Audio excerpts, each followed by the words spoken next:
नमस्कार दोस्तों, स्वागत है आपका स्टेनो गुरुजी यूट्यूब चैनल। दोस्तों आज के वीडियो में हम लोग प्रैक्टिस करने वाले 80 शब्द प्रति मिनट की स्पीड से यहाँ पे डिक्टेशन का अभ्यास करें, जो कि आपके आने वाले सभी स्किल टेस्ट के लिए बेहद लाभकारी होगा। सभी को इसको प्रैक्टिस करना है। डिक्टेशन लिखने के बाद रीडिंग करना है, रीडिंग करने के बाद ट्रांसक्राइब करना है। पीडीएफ इसका आपको हमारे टेलीग्राम पर मिल जाएगा। टेलीग्राम का लिंक वीडियो के डिस्क्रिप्शन में दिया गया। वीडियो पसंद आए तो वीडियो को लाइक कर देना।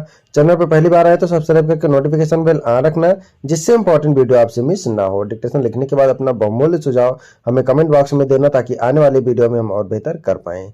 इसके अलावा दोस्तों, अगर आप डेली डिक्टेशन चाहते हैं तो आप चाहें तो चैनल का मेंबरशिप ले सकते हैं, पेड ग्रुप को ज्वाइन कर सकते हैं। अधिक जानकारी के लिए आप हमें मेल कर सकते हैं। हमारी मेल आईडी है studyforstenographer@gmail.com। तो ज्यादा समय न लेते हुए चलिए,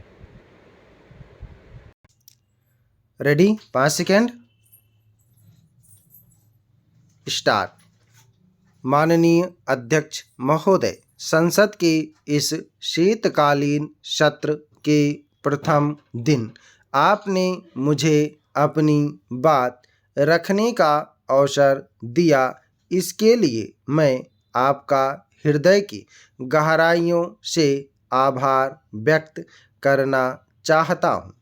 मैं इस सदन में उपस्थित सभी माननीय सदस्यों को यह बताना चाहता हूँ कि समाज के विकास की किसी भी प्रकार की कोई पहल हमारे देश के किसी भी कोने से शुरू हो या किसी भी रूप में हो, इसका राष्ट्रव्यापी महत्व होता है। विशेष तौर पर शिक्षा के क्षेत्र में हो रहे इस प्रकार के सुधार की पहल का तो और भी अधिक महत्व होता है। यदि उसमें कुछ सफलता मिलती है तो शेष राज्यों में भी उसे लागू करने की कवायद शुरू होनी ही चाहिए। हमारे देश के दूर दराज के पिछड़े कहे जाने वाले राज्य छत्तीसगढ़ में पूर्व राष्ट्रपति महोदय के नाम पर शिक्षा गुणवत्ता नाम से इसी प्रकार के एक अभियान को शुरू किया गया है, जिस पर पूरी ईमानदारी के तरीके से अमल किया जाए और उसके कुछ नतीजे निकले तो वह हमारे देश की शिक्षा की व्यवस्था को आईना दिखाने का एक महत्वपूर्ण कारक सिद्ध हो सकती है।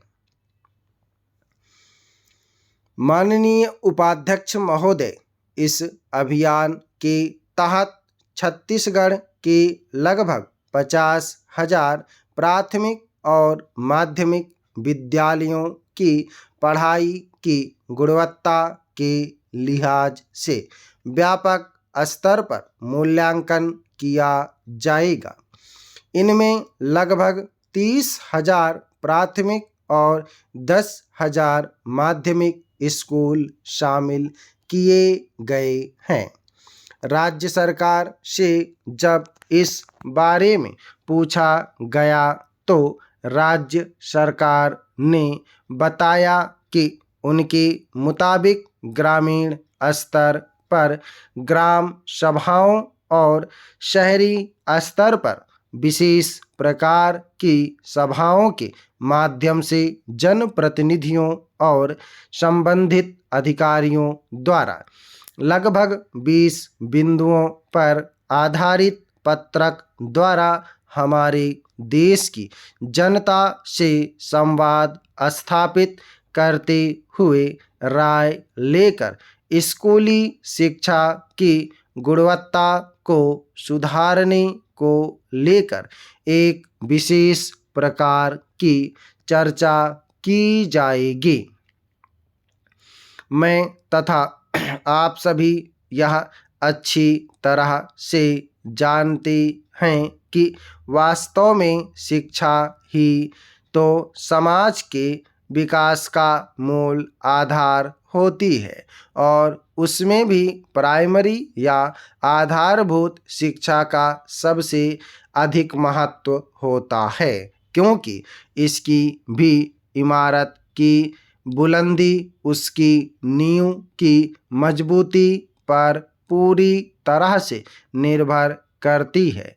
लेकिन इसके साथ ही साथ मैं यह भी बताना चाहता हूँ कि हमारा यह दुर्भाग्य है कि आज हम जिस शिक्षा की नीति पर एक प्रभुसत्ता संपन्न, सुविकसित, संपन्न और शिक्षित राष्ट्र और राज्यों का सपना पाले हुए बैठे हैं, वह हमारे देश पर लगभग 200 सालों तक शासन करने वाली उस ब्रिटिश हुकूमत की देन है, जिसने सोची समझी कुटिल प्रकार की रणनीति के तहत हमारी मूल शिक्षा की व्यवस्था को पूरी तरह से दरकिनार करते हुए अपनी सुविधा के लिए अंग्रेजी परस्त आयात शिक्षा की व्यवस्था का एक ऐसा ढांचा खड़ा किया जिसके कारण आज ना हम घर के हैं और ना घाट के। माननीय सभापति महोदय, हमारे देश की शिक्षा व्यवस्था पढ़े लिखे और पूरी तरह से शिक्षित बेरोजगारों की ऐसी भीड़ तैयार करने का काम कर रही है, जिसे हुनरमंद या व्यावहारिक शिक्षा का और खा भी ठीक तरह से नहीं मालूम है।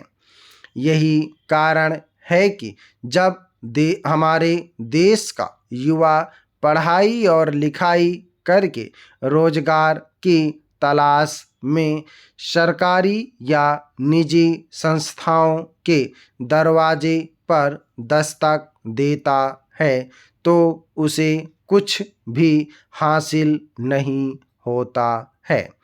हमारी लचर शिक्षा की व्यवस्था के कारण ही आज हमारे समाज में आर्थिक असमानता की खाई धीरे धीरे गहरी होती चली जा रही है। शिक्षा के रूप में केवल पुस्तक के ज्ञान के आधार पर एक अलग तरह की डिग्री पाना हमारा अंतिम लक्ष्य रह गया है और उसी का यह परिणाम है कि पीएचडी और इंजीनियरिंग की डिग्री हासिल करने के बाद 5वीं योग्यता वाली एक सामान्य सरकारी चपरासी की नौकरी पाने के लिए हमारे देश के युवा को संघर्ष करना पड़ रहा है।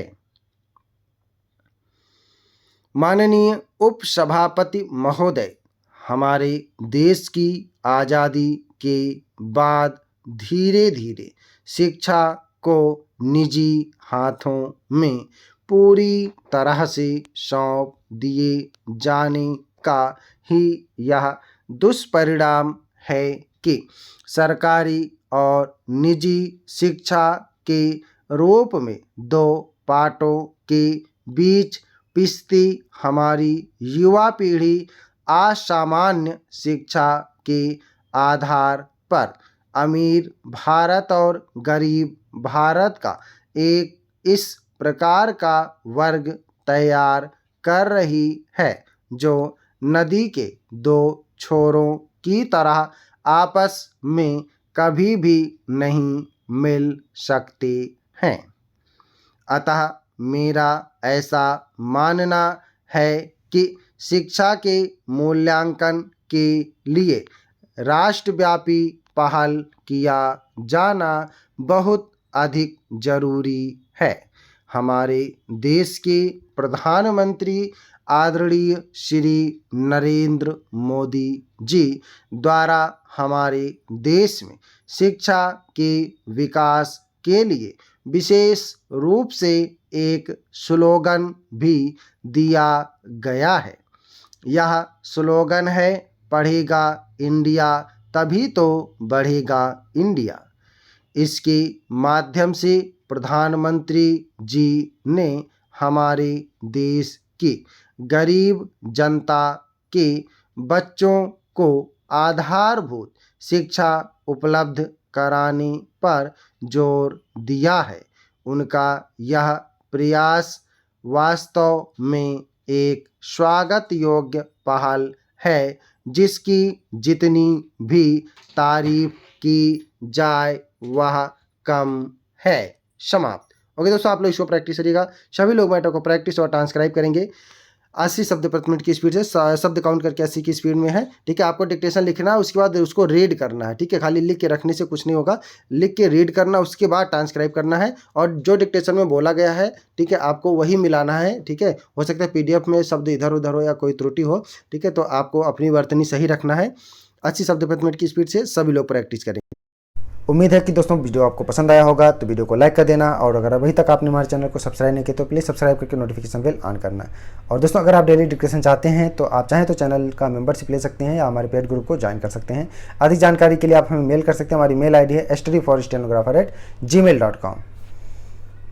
अपना बहुमूल्य सुझाव हमें कमेंट बॉक्स में जरूर देना। वीडियो को पूरा देखने के लिए बहुत बहुत धन्यवाद। Thanks for watching. जय हिंद, जय भारत।